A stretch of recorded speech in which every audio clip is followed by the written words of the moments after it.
तुम्ही पाहत आहात MCN न्यूज मराठी। खरीप हंगामाच्या सुरुवातीलाच बुलढाणा जिल्ह्यात सोयाबीन बियाण्यांच्या उगवणीबाबत गंभीर तक्रारी समोर येत आहेत। चिखली तालुक्यात अनेक शेतकऱ्यांनी पेरलेली बियाणे उगवली नसल्याचा आरोप करत कृषी विभागाकडे तक्रारी दाखल केल्या आहेत।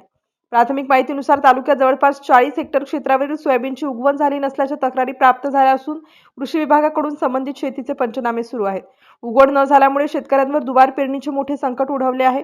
आधीच बियाणे मशागत आणि पेरणीवर खर्च झाल्यानंतर आता पुन्हा बियाणे खरेदी करून पेरणी करण्याची वेळ आल्याने शेतकरी हवालदिल झाले आहेत। त्यामुळे शासनाने तातडीने नुकसान भरपाई द्यावी अशी मागणी शेतकरी करत आहेत। चिखली तालुक्यातील वडती येथील शेतकरी गोपाल चिंचोले यांनी महाबीज कंपनीचे 8 बॅग सोयाबीन बियाणे अधिकृत विक्रेत्याकडून खरेदी करून आपल्या शेतात पेरणी केली होती। मात्र पेरणीनंतर तब्बल 15 दिवस उलटूनही बियाण्यांची उगवण झाली नसल्याने त्यांनी तीव्र नाराजी व्यक्त केली। अखेर पुन्हा नवीन बियाणे खरेदी करून दुबार पेरणीला सुरुवात करावी लागल्याचे त्यांनी सांगितले। दरम्यान जिल्ह्यात अशा प्रकारच्या तक्रारी वाढत असल्याने बियाण्यांच्या गुणवत्तेबाबत प्रश्नचिन्ह निर्माण झाले आहे। कृषी विभागाने तक्रारींची गंभीर दखल घेत पंचनामे सुरू केले असून अहवालाच्या आधारे पुढील कार्यवाही केली जाणार असल्याची माहिती आहे।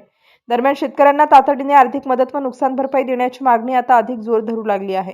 MCN न्यूज मराठीकरिता रवी शेगोकार, चिखली।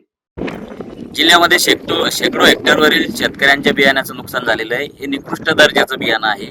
आम्ही वेळोवेळी या संदर्भात आवाज उठवलेला आहे।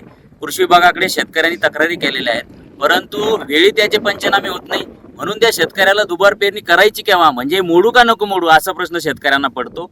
आम्ही या संदर्भात कृषी विभागाकडे तक्रारी केली आहे। कृषी विभागाकडे मागणी केली की ज्या ज्या आता दुबार पेरणी करायची त्याचे तात्काळ पंचनामे करण्यात यावे।